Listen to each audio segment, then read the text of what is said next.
비전을 현실로 이루는 원리. 아멘. 여러분 결혼에 대한 환상을 가지고 있으신가요? 혹시 결혼하면 우와 뭐 이런 환상이 있으신가요? 있어야 되는데 있어야 됩니다. 예. 저도 결혼에 대한 환상을 가지고 있었어요. 그래서 그 환상대로 누리는 부분들도 있고 또 그 환상대로 누리지 못하는 부분들도 있어요. 다 누리면 좋겠지만 그러지 못하는 부분이 분명히 있죠. 자, 그런데 이렇게 결혼에 대한 환상과 그런 이상, 꿈을 가지고 있는 그 젊은이들에게 종종 이미 결혼하신 분들 또 결혼한 선배 또는 부모님들이 해주시는 충고가 있어요. 그 충고가 어떤 충고냐면 이상과 현실은 달라. 예? 그런 얘기도 하고 또 환상에서 깨라 이런 이제 충고를 해줍니다. 또 그런 말도 아마 여러분 많이 들어봤을 거예요. 결혼은 현실이다. 예. 꿈만 가지고 사랑하는 감정만 가지고 먹고 사는 게 아니다. 이런 이야기들을 아마 하면서 이렇게 결혼에 대한 환상을 꿈꾸고 그 환상에 젖어들어가는 사람들의 그런 젊은이들의 꿈을 산산조각 내는 그런 그런 분들도 있죠. 자, 근데 우리가 이런 조언들이나 이런 충고들이요 어떤 의미로 해주는 건지는 아마 그 의미는 다 알고 있을 거예요. 그런데 좋은 것만 생각하고 또 정말 이상적인 그런 것들을 꿈꾸면서 결혼을 했는데 막상 해보니까 좋지만은 않는 부분들이 있기 때문일 수 있어요. 자, 그런데 단순하게 생각하면 그렇게 말할 수 있겠지만 결혼 전에 가졌던 환상 그리고 결혼 전에 가졌던 이상 사실 이것이 실제 결혼 생활에서 나타나지 않기 때문인 거예요. 다른 말로 표현하면 사실 그 결혼 생활을 누가 대신 살아줄 수 있는 건 아니잖아요. 근데 본인이 꿈꿔왔던 그런 환상과 그런 이상을 본인 스스로가 풀어내지 못하기 때문에 자기가 꿈꾸던 것들을 누리지 못하는 거죠. 그게 단순히 그냥 꿈만은 아니거든요. 자, 왜 풀어내지 못할까요? 왜 많은 사람들이 결혼에 대한 꿈을 가지고 결혼을 했지만 그런 결혼하는 결혼 생활에서 자기가 꿈꿨던 그런 것들을 왜 풀어내지 못할까요? 여러 가지 이유가 있을 거예요. 그 중에 하나는 어떻게 풀어내는지 몰라서 몰라서 그런 걸 수도 있죠. 또 어떤 경우는 그 풀어내는 게 미숙한데 그 미숙한 상태로 계속 머물러 있기 때문에 그런 걸 수도 있고요. 또는 몇 번 도전해보다가 포기했기 때문에 더 이상은 그런 자기가 꿈꾸던 결혼 생활을 누릴 수 없는 경우들도 있을 거예요. 제가 지금 결혼 생활에 대해서 예를 들면서 말씀을 드렸는데요. 신앙생활에서도 마찬가지입니다. 신앙생활 믿음의 삶에 대한 것이 얼마나 아름다운 것인지 얼마나 영광스러운 것인지를 하나님께서 말씀으로 우리에게 다 주셨는데 실제로 그것들을 누리고 살아가는 사람들이 그리스도인들이 많지는 않다는 거죠. 모든 사람을 위하여 하나님이 주셨지만 그 받은 그것을 가지고 다 누리고 살아가면 좋겠지만 그렇지 못하는 사람들이 많이 있죠. 여러분, 하나님은 저와 여러분의 인생에 모든 그리스도인들의 삶에 아주 놀라운 축복의 계획을 가지고 계심을 믿습니다. 그리고 그 계획이 저와 여러분에게 이루어지게 하기 위해서 그것을 누리고 살아갈 수 있도록 우리를 부르셨다는 것을 믿으시길 바라요. 여러분의 그런 삶을 주시고 그런 삶을 살게 하기 위하여 주님께서 여러분을 부르신 거예요. 그러니까 하나님의 자녀로 부르셨고 하나님 나라의 백성으로 부르셨고 그리스도인으로 부르셨고 주님의 제자로 부르셨고 그리스도의 대사로 부르셨고 여러분 이것이 우리를 향한 하나님의 영광스러운 비전인 줄 믿습니다. 주님이 우리를 보면서 보고 계신 하나님의 비전이 있는 거예요. 설령 우리는 혹시라도 나의 그 비전을 보지 못할 수 있겠지만 하나님은 우리를 통해서 얼마나 영광스러운 하나님의 영광이 나타날지를 우리의 인생에 대하여 하나님이 보고 계신 것이 있거든요. 그런데 우리가 하나님의 말씀을 통해서 그런 것들을 보면 그런 것들을 보고 또 듣고 배우면 정말 놀랍죠. 아, 나의 인생에 이 보잘것없는 나를 이렇게 하나님의 자녀 삼으셔서 자녀만 삼아주신 것만으로도 정말 우리가 어떻게 감당할 수 없는 은혜를 받은 건데 그런 하나님의 일들을 위하여 우리를 세우셔서 우리로 그 일을 감당하게 하시고 그런 모든 것들을 아름답게 만들어갈 수 있는 능력을 주시고 정말 말 그대로 너무나도 영광스러운 거 아니에요? 그리고 하나님의 말씀의 내용들을 보고 듣고 배우면서 와 놀랍다, 경이롭다, 와 대단하다 이런 것들을 우리는 보고 놀라워합니다. 근데 그런 걸 보면 계속 그런 상태에 머물러 있고 싶죠. 여러분 늘 이게 찬양하면서 주님의 은혜 속에 있으면 계속 그러고 싶어요. 아무것도 안 하고 또 말씀을 들을 때 정말 은혜가 그 말씀 하나가 나에게 은혜가 되고 그러면 계속 그냥 말씀만 듣고 싶어요. 딴 거 안 하고 계속 하나님의 임재 안에 머물러 있고만 싶어하는 것이 누구의 어떤 그리스도인들은 다 아마 동일한 마음일 겁니다. 그런데 그래서 우리가 비전을 생각하고 또 비전을 바라보고 비전을 상상하고 하나님이 우리에게 주신 축복에 대한 아름다운 그런 비전의 삶들을 이렇게 꿈꾸고 그런데 하나님은 그런 우리를 우리의 세상으로 보내셨다는 거예요. 저와 여러분을 우리의 세상으로 보내셨어요. 하나님께서 우리에게 주신 세상이 있는 거죠. 하나님이 여러분을 보내는 세상이 어디입니까? 한번 가만히 생각해 보세요. 어느 특정적 한 곳이라고 말할 수는 없을 거예요.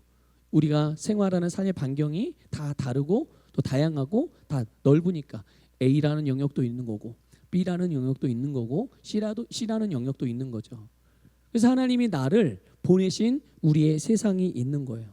우리가 그렇게 황홀해하고 주님 안에 머물러 싶어하고 또 아름다워하고 영광스러웠던 그런 비전들, 그 비전들이 우리의 현실이 되게 하는 것, 그것이 주님이 우리에게 살라고 하신 삶인 줄 믿으시기를 축복합니다. 여러분들이 하나님의 말씀을 통해서 또한 주님이 보여주신 어떤 환상을 통해서 주님이 주신 어떤 계시를 통해서 보게 되고 알게 되고 또 목적하게 되는 그 아름다운 것들, 그것이 우리에게 주님이 살라고 하신 삶인 거예요. 그러니까 오늘 우리가 모세의 이야기를 이제 본문에서 보게 될 건데 모세의 삶에서 하나님께서 행하신 일들, 여러분 이것들을 잘 보면서 여러분들이 실제로 하나님께서 여러분이 주신 비전들을 현실로 이루어갈 수 있는 원리를 잘 배워나가시기를 주님의 이름으로 권면을 드립니다. 먼저 그 첫 번째는 여러분 비전의 핵심을 알아야 돼요. 우리가 하나님의 비전의 핵심, 그거는 뭐냐면요, 사람을 구원하는 사람을 구원하는 자로의 부르심이라는 거예요. 저의 부르심, 여러분의 부르심, 우리 모두의 부르심은 다른 사람들의 영혼을 구원하는 자로의 부르심이라는 것을 여러분 분명히 깨달으시길 바랍니다. 우리는 보통 어떤 일을 위한 부르심이라고 생각을 하거든요. 물론 일이 필요하죠. 근데 그 일이 무엇을 위한 일이냐가 중요한 거예요. 사람을 구원하는 일로의 부르심이라는 사실입니다. 하나님이 호렙산에서 불붙은 떨기나무, 그런데 타지는 않은 그 가운데에서 모세에게 나타나셨어요. 모세가 오늘 성경 표현대로 하면 이 큰 광경을 보기 위해서 이제 불꽃 가운데로 하나님의 영광 앞으로 가까이 다가오게 됩니다. 모세가 이 하나님의 영광 앞으로 가까이 다가올 때 하나님께서 모세에게 이스라엘 백성들을 향한 비전을 주세요. 그걸 말씀하십니다. 그게 어디 나오냐면 8절에 나와요. 그리고 바로 이어서 10절에 모세를 향한 비전도 말씀해 주세요. 이스라엘 백성들을 향한 계획과 모세를 향한 계획을 그 하나님의 영광 앞에 나와 있는 모세에게 하나님께서 말씀해 주셨어요. 자, 이것이 이 두 가지가 모세를 향한 하나님의 비전이었다는 사실이에요. 또 하나님의 백성들을 향한 비전이었던 것이죠. 자, 모세가 뭘 하고 있을 때 하나님이 그를 부르셨나요? 자, 모세가 뭐 하고 있을 때 하나님이 그를 부르셨습니까? 호렙산에서 양칠 때예요. 그러니까 양치는 거는 모세 입장에서는 뭐가 되는 겁니까? 본인의 직업이 된 거예요. 본인의 일이죠. 자기가 해야 할 일. 자기가 자기의 일을 정말 성실하게 하고 있을 때 그때 하나님이 모세를 부르셨어요. 자, 그런데 그렇게 하나님께서 모세를 부르시는 부름을 받고 모세가 자기를 부르시는 하나님 앞으로 가까이 나아갑니다. 그러면 한번 상상해 보세요. 그 장면을. 모세가 불붙은 떨기나무 가운데로 가까이 가요. 그 그 큰 영광을 보기 위해서 점점 가까이 나갑니다. 그러면 자기가 치던 양들과는 거리가 어떻게 되죠? 양들과는 거리가 멀어져요. 하나님과는요 가까워져요. 자기가 하던 일과는 점점 멀어져요. 자, 여러분 다윗도 한번 생각해 보세요. 다윗, 하나님께서 사무엘 선지자를 통해서 다윗에게 왕의 기름을 붓기 위해서 다윗을 부르려고 하십니다. 사무엘이 이세, 다윗의 아버지였던 이세의 집에 도착했을 때 다윗이 뭐 하고 있었죠? 네, 양치고 있었어요. 그가 양치는 것은 다시 말하면 그가 자기의 직업을 지금 자기의 일을 하고 있었던 거예요. 그래서 아버지의 양을 치고 있었는데 그가 이제 아버지의 부름을 받죠. 첫째부터 일곱째까지 사무엘이 기름을 부으려고 했는데 하나님이 뭐라고 그러셨어요? 아니다. 이들이 아니야. 그래서 사무엘 선지자가 다윗의 아버지 이새에게 다시 묻죠. 아들이 이게 답니까? 그랬더니 아니 하나가 있는데 막내가 있는데 지금 저기 밭에서 풀밭에서 양을 치고 있습니다. 그를 불러오십시오. 그래서 아버지 이새의 부름을 받고 다윗이 사무엘 선지자 앞으로 옵니다. 역시 마찬가지로 그 하나님의 부르심을 받은 다윗도 자기가 치던 양떼를 어떻게 하죠? 놔두고 하나님의 부르심 앞으로 가까이 옵니다. 자기의 치던 양과 멀어지게 됐다는 거예요. 자, 예수님께서 베드로, 안드레, 야고보, 요한 뭐 또 다른 제자들도 있지만 단편적으로 예를 들어 말씀을 드리면 이들이 열심히 뱃일을 하고 있었잖아요. 물고기도 잡고 물고기 잡아서 이제 그물질을 하다가 이제 그물도 씻고 정비하고 그때 예수님이 그들을 부르셨죠. 나를 따라오라. 그들이 예수님이 나를 따라오라라고 그러한 부름을 받았을 때 그들이 어떻게 했습니까? 잠깐만요 예수님 이것 좀 다 정리 좀 하고 따라가겠습니다 그랬나요? 아니죠. 그 즉시로 자기가 하던 일을 딱 내려놓고 모든 것을 뒤로 하고 예수님의 부름을 따랐어요. 그러니까 주님께는 가까이 갔지만 자기가 하던 일과는 멀어졌다는 거예요. 그러니까 여기서 여러분 우리가 한 가지 공통점을 이 다양한 이야기지만 공통점을 하나 발견하게 되는데요. 그게 뭐냐면 하나님께서 부르신 모세나 다윗이나 제자들 그리고 모든 그리스도인들 이들이 다 다른 사람들의 영혼을 구원하는 일로 부름받았다는 사실이에요. 각자의 일을 하고 있었고 업을 하고 있었어요. 뭘 위해서 하고 있었죠? 네, 자기의 생계를 유지하기 위해서 이 땅에서의 삶을 위해서 열심히 일했습니다. 그 열심히 일한 게 잘못된 건가요? 아니죠. 잘못된 게 아니에요. 그런데 더 높은 부르심으로 주님이 부르셨는데 그 부르심이 그 일이 결국은 어디로 옮겨갑니까? 무엇과 연결됩니까? 바로 영혼을 구원하는 일이에요. 사람을 구원하는 일. 그러니까 일 자체가 아니라 모든 것들이 사람의 영혼의 구원을 위해서 사람을 살리는 일을 위해서 사람을 세우는 일을 위해서 그렇게 더 높은 부르심으로 부름받게 되는 거죠. 그러니까 삶의 목적 삶의 관심, 삶의 초점이 주님의 부르심 앞에 달라지고 있다는 것을 우리가 발견하게 돼요. 여러분 세상의 일을 다 그만두고 막 그거가 그냥 다 단절하고 그냥 다 전도만 해야 된다는 말이냐? 그게 아니에요. 그게 아니라 모세도 그렇고 다윗도 그렇고 제자들도 그렇고 모든 그리스도인들도 주님으로부터 받은 부르심은 모두가 사람을 구원하는 비전의 삶이라는 것을 여러분 믿으시길 축복합니다. 그러니까 내가 어떤 종류의 일을 하든지 하나님이 나에게 맡겨주신 그 생업을 위한 일이라 할지라도 결국은 그게 무엇으로 연결되어야 하냐면 사람을 구원하는 일, 사람을 일으키는 일, 사람을 살리는 일과 반드시 연결되어지는 것. 그게 우리를 위한 부르심인 거예요. 그게 우리를 향한 비전이란 말이죠. 너는 A라는 직업을 가져. 너는 A라는 품목을 위한 사업을 해. 이게 비전이 아닌 거예요. 진짜 비전은 주님이 나에게 하라고 하신 그 일을 통해서 우리가 다른 사람을 세우고 구원하고 돕고 이것이 우리를 향한 비전이다라는 것을 믿으시기를 주님의 이름으로 축복합니다. 그래서 이것을 위해서 먼저 주님께서 저와 여러분을 구원하신 거예요. 믿습니까? 그리고 우리에게 주님께서 우리에게 행하신 똑같은 구원의 복음을 다른 사람들에게 전파하여 영혼들을 구원하도록 우리를 부르셨다는 것을 믿으시길 바랍니다. 그러니까 먼저 우리는 비전의 핵심이 뭔지를 알아야 되는 거예요. 비전의 핵심. 그것은 여러분 사람들의 영혼을 구원하고 그들을 살리는데 우리의 비전의 핵심이 있다는 것을 기억하십시오. 또 두 번째로 그러면 비전이 현실이 되는 원동력이 뭔지를 알아야 돼요. 그래야 그 원동력의 힘을 우리가 취해서 그 힘으로 우리가 이 일을 이룰 수 있죠. 그게 뭐냐? 바로 하나님의 임재하심이에요. 하나님의 임재. 여러분 영혼을 구원하는 일이나 또 믿는 자의 수가 막 더해지고 능력이 막 나타나요. 그로 인해서 막 나로 인해서 다른 사람들이 막 도움을 받고 다른 사람들이 막 잘 되고 복을 받고 성공해요. 얼마나 여러분 생각만 해줬습니까? 저는 사도행전에서 복음을 전할 사도들이나 제자들이 예수님을 믿는 초대교회 성도들이요 복음을 전할 때마다 막 사람들이 3,000명, 5,000명 막 죽은 자가 살아나고 그런 걸 볼 때마다 막 가슴이 벌렁벌렁 뛰어요. 우와, 우리 교회도 나도 우리 성도들도 이렇게 하나님의 놀라운 역사들이 나타나면 좋겠다. 그렇죠?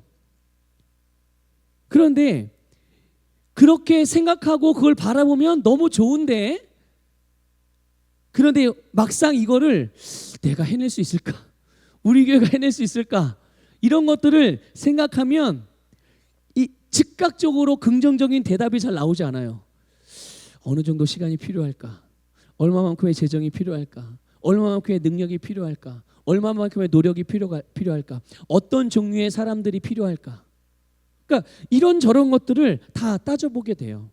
왜 그렇습니까? 왜 그래요? 자, 우리 한번 볼게요. 출애굽기 3장 11절인데요. 11절 보겠습니다. 같이 한번 읽어볼게요. 시작. 모세가 하나님께 아뢰되 내가 누구이기에 바로에게 가며 이스라엘 자손을 애굽에서 인도하여 내리까. 아멘. 자 보세요. 하나님께서 모세에게 이스라엘 하나님의 백성들을 위한 하나님의 비전도 알려주셨어요. 그리고 모세 그 인생을 향한 하나님의 계획도 알려주셨어요. 그런데 모세가 그걸 듣고 너무 좋습니다. 감사합니다. 제가 그 일을 감당하겠습니다. 이런 게 아니에요.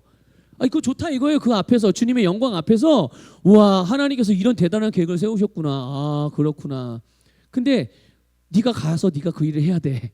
내가 너의 인생을 향하여 계획하고 너를 부른 그 내용이 바로 이거야. 이랬더니 모세가 대답하여 내가 누군데요? 내가 뭔데 감히 그런 일을 할 수 있다고 이제 이렇게 반응을 하는 거죠. 보세요. 내 자신의 무능력함. 그러니까 다른 사람을 구원하고 그들에게 복을 주고 그들을 잘되게 하고 그들의 인생을 성공적일 수 있게 돕고 내가 무슨 능력으로요? 이런 모세의 반응 우리는 10분 이해할 수 있어요. 공감할 수 있죠. 그 당시에 모세를 한번 생각해 보세요. 모세는 여러분 도망자의 신세였죠. 물론 40년이라는 어떤 뭐랄까 공소시효가 지난 그 살인죄일 수 있겠지만, 예. 그리고 그 처갓집에 얹혀 사는 사람이었고, 그렇죠? 다시는 자기 그 애굽으로 간다든지 자기 백성들에게로 자기 민족에 돌아갈 생각을 눈꼽만큼도 해본 적이 없어요. 그냥 조용히 있다가 조용히 가는 거. 예. 눈에 안 띄고 튀지 않고 그냥 조용하게 잘 살다가 그냥 평안하게 죽는 거, 건강하게 살다 건강하게 죽는 거. 이런 것만 생각하던 사람이 갑자기 하나님이 정말 한 나라의 민족의 지도자가 되는 일이잖아요. 게다가 좋은 일로 부른 것도 아니야. 다 만들어 놓고 그냥 거기 가서 너는 왕으로만 있어, 지도자로만 있어, 이것도 아니고 가서 그 일을 직접 만들어야 되는 거예요. 뭐 말을 잘해요. 뭐 특별한 능력이 있어요. 물론 뭐 배운 지식은 있을 수 있죠. 근데 배운 지식으로만 모든 인생을 살아낼 수 있는 게 아니잖아요. 자, 그러면 이제 우리가 하나님의 말씀과 하나님께서 어떻게 행하시는지를 잘 주목해 볼 필요가 있어요. 이런 모세 그게 우리를 위해서 하시는 말씀이고 우리를 향하여 하시는 주님의 행동이신 거예요. 봅시다.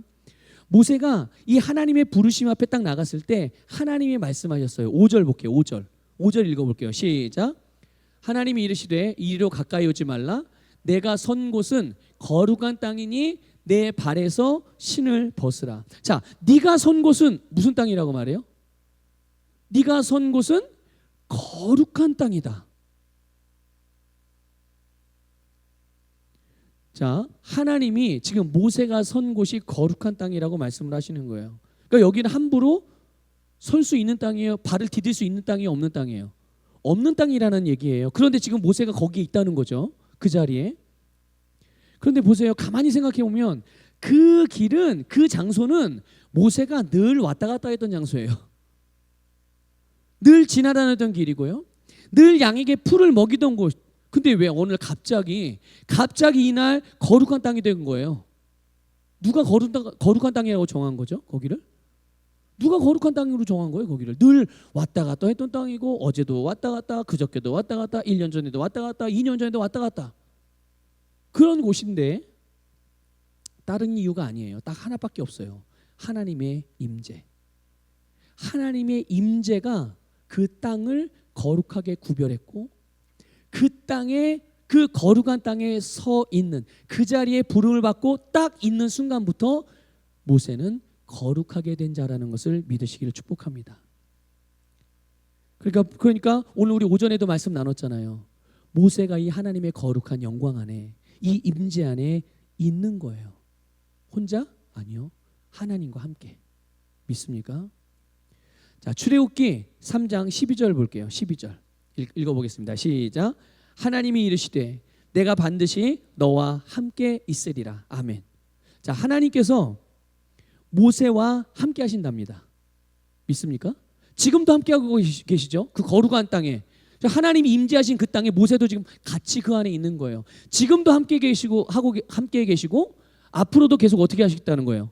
계속 함께 하신다. 그런데 하나님이 아주 강조해서 말씀하시죠. 반드시. 그냥 말씀하셔도 다 이루어지는 건데 하나님이 모세의 입장으로 이해를 시키려고 하는 거예요. 확실하게 믿고 붙들으라고. 그래서 반드시라고 강조를 하시는 거죠.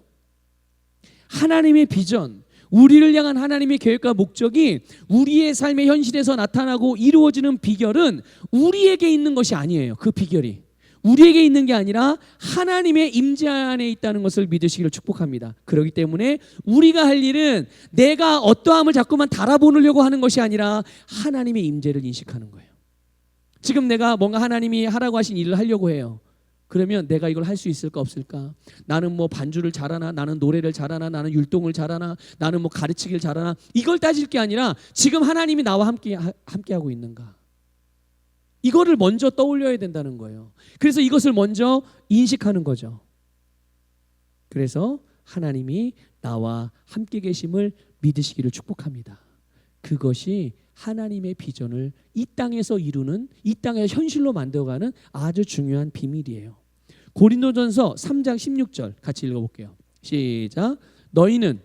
너희가 하나님의 성전인 것과 하나님의 성령이 너희 안에 계시는 것을 알지 못하느냐? 아멘. 여러분, 우리의 삶이, 우리의 직업이, 우리의 소유, 우리의 재능, 우리의 인생, 우리의 사명이 거룩한 하나님의 임재 안에서 동일하게 거룩해졌다는 것을 믿으십시오. 우리 안에 거룩하신 하나님의 영이신 성령님이 거하시고 우리 각자가 하나님의 임재를 담고 있는 성전이라는 것을 믿으시기를 축복합니다. 우리가 선 땅이 거룩한 땅이에요. 우리가 하는 일이 거룩한 일이에요. 거룩한 우리에게 하나님께서 함께하고 계심을 믿으시길 축복합니다. 그래서 능력이신 성령님이 우리 안에 거하시면 우리는 성령의 능력으로 이 하나님의 비전, 우리를 향한 하나님의 부르심을 이룰 수 있게 된 거예요. 여러분, 성경에서 하나님이 함께 하셨던 사람들이 많이 있죠. 하나님의 함께 하심을 믿은 모든 사람들, 그들을 보게 되면 공통적으로 그들의 삶에서 하나님의 기적을 경험했다는 거예요. 그 기적은 뭐 다른 기적이 아니라 하나님이 그들에게 말씀하셨던 것들, 하나님이 그들에게 약속하셨던 것들, 그것들을 그들이 이 땅을 살아가면서 다 보고 경험하고 누렸다는 거예요. 이게 진짜 기적 아니겠어요? 눈에 보이지 않는, 만질 수도 없는, 그냥 감각으로는 느낄 수도 없는 그런 하나님이신데, 그런 하나님의 말씀이 그대로 우리의 삶에서 이루어지는 이 영광스러운 일들을 경험하는 것이 얼마나 놀라운 일입니까? 이것이 주님께서 우리에게 주신 특별하고도 탁월한 축복인 줄 믿으시기를 축복합니다. 여러분 사도행전 3장에서요 성전 미문에 앉아 구걸하던 안진뱅이 이야기를 알 거예요. 그때 그 걷지 못했던 사람에게 베드로가 말합니다. 나사렛 예수 그리스도의 이름으로 일어나 걸으라. 이게 무엇을 의미합니까? 베드로가 주님의 이름을 사용한 거잖아요. 그분의 이름의 권세를 사용했어요. 그리고 나서 예수님처럼 행동한 거예요. 예수님 감히 예수님처럼 행동을 했어요. 그런데 그 결과가 어떻게 됐습니까? 그 결과가 베드로가 교만해졌나요? 아니요. 교만해진 게 아니에요. 베드로가 믿고 베드로가 인식했던 예수 그리스도의 그 이름의 권세가 걷지 못하는 자를 걷게 만들었습니다. 하나님이 그를 구원하는 통로가 되었다는 사실이에요. 그렇게 쓰임 받았다는 사실이죠. 오늘 저와 여러분이 마찬가지. 우리가 뭔가를 해내고 못하고 그게 중요한 게 아니라 우리를 통해서 하나님이 일하실 수 있도록 우리와 함께 하시는 그분의 임재를 늘 믿고 인식할 수 있기를 주님의 이름으로 축복합니다. 하나님이 우리와 함께 계신단 말이에요. 하나님의 영이신 성령님이 우리 안에 우리와 함께 살고 계시는 거죠. 이것을 믿고 인식함으로 하나님의 비전을 여러분의 삶에서 이루어 가시기를 축복합니다. 한 가지만 더 말씀을 드리면 하나님의 비전은 바라볼 때 이루어지는 게 아니에요. 물론 바라봐야 되죠. 뭔지를 알아야 되니까. 그런데 그 성취는 바라보는 것으로 이루어지는 게 아니라 행동할 때 이루어집니다. 믿습니까? 행동할 때. 출애굽기 14장에 여러분이 잘 아는 내용이 나와요. 그게 뭐냐면 이스라엘 백성들이 애굽에서 나와서 홍해를 건너려고 하는 거예요. 앞에는 홍해가 가로막고 있어서 가나안을 가려면 그걸 건너가야 되거든요. 근데 홍해가 있기 때문에 건널 수가 없었던 거죠. 그리고 뒤에서는 누가 쫓아와요? 뒤에서는 애굽의 군대가 나갈 때는 언제고 이제는 다시 잡아들이려고 막 쫓아온단 말이에요. 정말 사면초가의 상황이죠. 자, 하나님의 비전을 이루고 주님의 부르심을 따라서 살아가는 삶 가운데 이런 일들은 우리가 살아가면서 부지기수로 만날 수 있어요. 하나님의 말씀을 따라서 산다고 해서 아무런 문제가 없는 게 아닙니다. 그것들을 이루지 못하게 하는 방해 세력들이 분명히 존재하고 있는 거예요. 우리가 이거 알고 있어야 되는 거예요. 왜 나에게 이런 일이 일어나나? 그런 일이 일어날 수 있어요. 왜냐하면 이 세상은 하나님과 나만 있는 게 아니라 하나님과 우리만 있는 게 아니라 하나님을 반대하는 세력들이 있기 때문에 그래요. 그러니까 이런 것들을 알고 이런 게 주님의 뜻대로 살아가려고 해도 이런 회방거리들이 있고 방해거리들이 있고 대적들이 있기 때문에 이런 일이 일어날 수 있다는 일에 대해서 여러분들이 알고 계셔야 돼요. 이거를 그냥 모르고 있으면 왜 주님의 뜻대로 하는데 이런 어려움이 생기지? 왜 하나님 말씀대로 살려고 하는데 이렇게 잘 안 되고 막히지? 내가 뭘 잘못했나? 물론 잘못하고 실수한 거가 있을 수도 있죠. 하지만 근본적으로 우리는 그런 일들을 이렇게 하나님의 일들을 행함에 있어서 대적들이나 회방이 있다는 걸 모르면 모든 것들을 다 자기 책임으로 돌리고 모세가 똑같은 거예요. 내가 무엇이기에 내 부족함, 내 연약함, 그래서 정죄감과 자책감과 죄책감으로 하나님께서 우리에게 하라고 하신 일 자체를 아예 할 수 없는 지경이 되게 만드는 거예요. 자, 가나안 땅에 가는 거 좋은 일이에요, 안 좋은 일이에요? 그 땅만 생각하면 어떻습니까? 심장이 벌렁벌렁하죠. 우와, 그 땅에 거기는 적과 꿀이 흐르는 땅이고 정말 좋은 땅이고 축복의 땅이에요. 축복의 땅. 생각만 해도 좋죠. 그런데 거기는 좋은데 그걸 생각하면 좋은데 지금은 어떤 상황인 거예요? 지금 위기 상황이잖아요. 이스라엘 백성들이. 그렇죠? 사느냐 죽느냐 생존이 걸려있는 생명이 걸려있는 그런 문제 위기 상황이란 말이에요. 자, 어떻게 해야 되죠? 계속 하나님께서 약속한 가나안 땅만 바라보고만 있어요? 막 상상만 하면 저절로 내가 거기 가 있습니까? 이스라엘 백성들이 바라보고만 있으면 하나님 그 땅은 좋은 땅이라고 했는데 그 땅만 생각하고 있을게요 하면 저절로 공중부양하고 하나님이 그걸 이렇게 옮겨주나요? 그렇지 않단 말이에요. 자, 모세가 말하는 내용을 보세요. 모세가 출애굽기 14장 13절 13절에요. 모세가 말한 내용이 나와요. 그냥 이게 눈으로만 한번 읽어보세요. 눈으로만. 이거 내용 요약하면 이런 거예요. 하나님이 이스라엘 백성들이 말하는 거예요. 지금 모세가 하나님이 우리를 위해 싸우고 구원하실 것이니 가만히 있으면서 하나님의 구원을 보십시오, 여러분. 되게 그 이스라엘 백성들의 막 용기를 북돋고, 그래 하나님이 우리를 구원하시고 하나님이 우리를 대신해 싸울 거니 우리 이제 가만히 하나님의 구원하심을 보자, 이렇게 생각할 수 있죠. 자, 그런데 여기에 대해서 하나님이 말씀을 하셨어요. 모세가 말한 내용과 하나님이 말씀한 말씀이 같은지 한번 보세요. 자, 바로 이어서 나와요. 15절 16절이에요 한번 보세요. 그냥 눈으로 보십시오. 자, 모세가 한 말과 하나님이 말씀하신 내용과 같아요, 달라요? 하나님의 생각과 모세의 생각이 같아요, 달라요? 대표적으로 다른 거 한번 꼽으라면 뭐라고 할 수 있어요? 모세는 어떻게 하라고 그랬어요? 이스라엘 백성에게 가만히 있어서 하나님이 일하실 거니까 보자, 이렇게 했죠. 하나님은요 뭐라고 말해요? 모세에게 예? 네가 가 이거 네가 가 어? 일어나서 네가 지팡이를 들고 물을 갈라지게 해. 이스라엘 백성들 보고 빨리 건너가라고 해.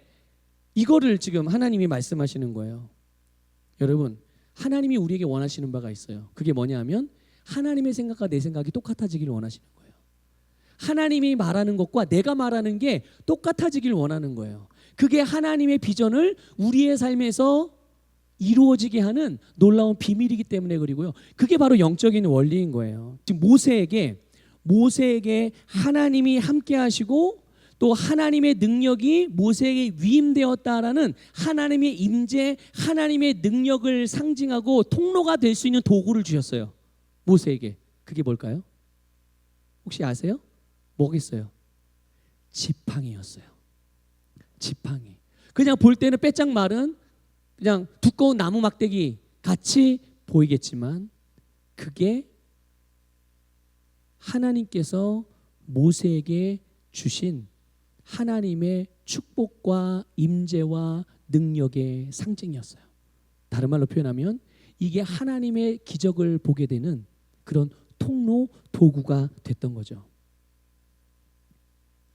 그러니까 모세는 기다리고만 있는 게 아니라 자기가 할 일을 했어야 되는 거예요. 아까 말씀드렸잖아요. 하나님이 모세에게 주신 위치를 생각해 보세요. 하나님 모세에게 민족의 지도자의 위치, 더 나아가 그 당시에 최강대국이었던 애굽과 그 나라의 왕보다도 위에 있는 위치, 이거를 주셨던 거죠. 그럼 그 자리에서 내가 딱 이 모세가 자기 위치를 딱 알고 그 자리에서 행동을 했어야 되는 거예요. 근데 그거를 누구 보고 대신해 달라고 그러는 거예요? 네, 하나님 보고 대신해 달라고 그러는 거죠. 여기에서 모세가 그런 자기의 어떤 그 나약함을 나타낸 거죠. 근데요, 리빙 바이블이라는 번역본이 있어요. 리빙 바이블 영어 성경인데, 여기에 보면 아까 읽었던 출애굽기 14장 15절 16절 하나님이 하신 말씀을 우리가 너무 신랄하게 그렇게 알 수 있게 번역을 해놨더라고요. 제가 읽어볼게요. 한번 여러분 들어보세요. 이렇게 번역했습니다. 여호와께서 모세에게 이르시되 기도를 멈추고 백성들을 움직이게 하라. 모세는 계속 뭐 하고 있었던 거예요? 기도하고 있었던 거예요. 어떻게? 뭐 어떻게 해달라고? 하나님 빨리 이거 해결해 주세요. 근데 하나님이 뭐래요? 이런 경우도 있다니까. 하나님 그만 기도하라고. 기도를 멈춰. 그리고 이스라엘 백성을 움직이게 하라. 그 다음 읽어볼게요. 앞으로 행진하라. 내 지팡이를 사용하라. 지팡이를 물 위로 들라. 그러면 바다가 갈라지고 너희 앞에 한 길을 낼 것이다. 그러면 모든 이스라엘 백성은 마른 땅으로 건너갈 것이다. 믿습니까, 여러분? 하나님의 비전을 이루기 위해서 하나님이 나에게 주신 지팡이, 하나님의 능력이 나타나는 통로, 우리에겐 이미 이것이 주어졌다는 것을 믿으시길 바랍니다. 그게 각자의 재능일 수도 있고, 그게 각자의 어떤 하나님이 주신 특별한 은사적인 능력일 수도 있고요. 그게 하나님께서 우리에게 직업이 될 수도 있고, 그게 하나님이 나에게 주신 재정일 수도 있고, 그게 하나님이 나에게 주신 건강일 수도 있고, 그게 하나님이 나에게 주신 시간일 수도 있고, 하나님이 우리에게 주신 모든 것들은 하나님의 임재와 능력을 나타내고 하나님이 우리에게 보여주신 비전을 우리가 이 땅에서 이루어내고 성취할 수 있게 하는 주님의 능력의 통로라는 것을 믿으시길 바랍니다. 그러니까 이것 가지고 있으면서도 가지고 있는 것을 인식하지 못하고 이것의 능력을 알지 못하고 자꾸만 이게 아닌 다른 것들을 구하는 실수를 범하지 마시라는 얘기예요. 우리 그러잖아요. 가장 소중한 게 어디에 있어요? 보통 일반적으로 사람들이 가장 소중하게 여기는 것들은, 원래 진짜 소중한 것은 본인이 그걸 소중하게 여기냐 안 여기냐 그 다음 문제고, 진짜 소중한 것들은 가장 가까이에 있는 것들입니다. 내가 그것의 가치를 몰라보는 게 문제죠. 여러분, 부부가 있어요. 그 부부 사이에 가장 소중한 게 뭘까요? 상대 배우자가 가장 소중한 거예요. 부모에게 자녀가 있어요. 그러면 그 부모에게는 가장 소중한 게 뭘까요? 자기 자녀죠. 남의 자녀들도 많이 있지만 자기 자녀가 가장 소중한 거예요. 그런데 가장 가까이 있고 가장 소중한 것의 가치를 몰라보고 자꾸만 자기가 없는 것 같이 느껴지는 것들을 자꾸만 구하고 그것들을 얻으려 하고 거기에서 뭔가를 취하려고 하는, 그러면 뭐가 생길까요? 그럼 문제가 생기는 거예요. 그때부터 갈등이 생기는 거고 정말 인생 괴로워지는 겁니다. 네, 인생 괴로워지는 거예요. 그래서 하나님이 다른 뭔가 특별하고 새로운 것을 주기를 기다리지 마시고요. 지금 믿음으로 우리에게 주신 지팡이를 사용하는 것이 바로 하나님의 비전이 우리의 현재의 삶에서 이루어지게 하는 비결이에요. 여러분, 충분히 사용하십시오. 하나님이 주신 것들을 사용하지 않으면서도 더 좋은 것들, 그런 걸 수 있잖아요. 나는 하나님이 나에게 방언의 은사를 주셔서 방언을 말할 수 있게 됐는데, 만약에 신유의 은사가 안 나타난다고 생각을 해보세요. 근데 어떤 사람은 신유의 은사가 나타나. 하나님, 왜 나는 신유의 은사가 안 나타나는, 나에게 신유의 은사를 주십시오. 그렇게 기도하면서 마음속 한편으로는 나는 신유의 은사도 못 받고, 나는 신유도 다른 사람을 치유도 못하고, 아유 나는 등신인가 보다. 난 아무것도 못하는가 보나. 나는 저런 능력도 없으니까. 아니, 하나님이 그 사람에게 뭘 줬어요? 영으로 말할 수 있는, 하나님의 비밀을 말할 수 있는, 언제나 자기 속에 샘솟는 생수의 강을 퍼 올릴 수 있는 그런 방언의 은사, 방언의 능력을 주셨잖아요. 영으로 말할 수 있는 능력을. 그러면 그가 할 일은 자기에게 안 나타나고 없어 보이는 것들을 찾아서 다니는 게 아니라 일단은 먼저 뭐 해야 되는 거예요? 자기에게 있는 거를 사용하는 것, 아주 10분, 아주 최대치로 사용하고 활용하는 걸 먼저 해야죠. 아니, 그건 사용 안 하고서 자꾸만 엄한 거 자꾸만 달라고 그러면 주면 뭐해? 이미 줬는데 그 준 것도 사용을 안 하는데. 그렇잖아요. 그러니까 우리가 비전을 바라보기만 하는 게 아니에요. 아, 저거 좋겠다, 저거 좋겠다, 저거 좋겠다, 이루어지면 좋겠다, 이러고만 있는 게 아니라 그 좋은 것을 보여주신 하나님께서 그 좋은 것을 이룰 수 있도록 가장 좋은 통로, 가장 좋은 도구, 가장 좋은 지팡이를 우리에게 주셨으니 그 지팡이를 최대치로 활용하십시오. 그것을 통해서 사람들을 구원하고 사람들을 세우고 사람들을 일으키고 사람들을 살리는 이 하나님의 비전, 그것을 저와 여러분 우리 모두의 삶에 이루어 가실 수 있기를 주님의 이름으로 축복합니다.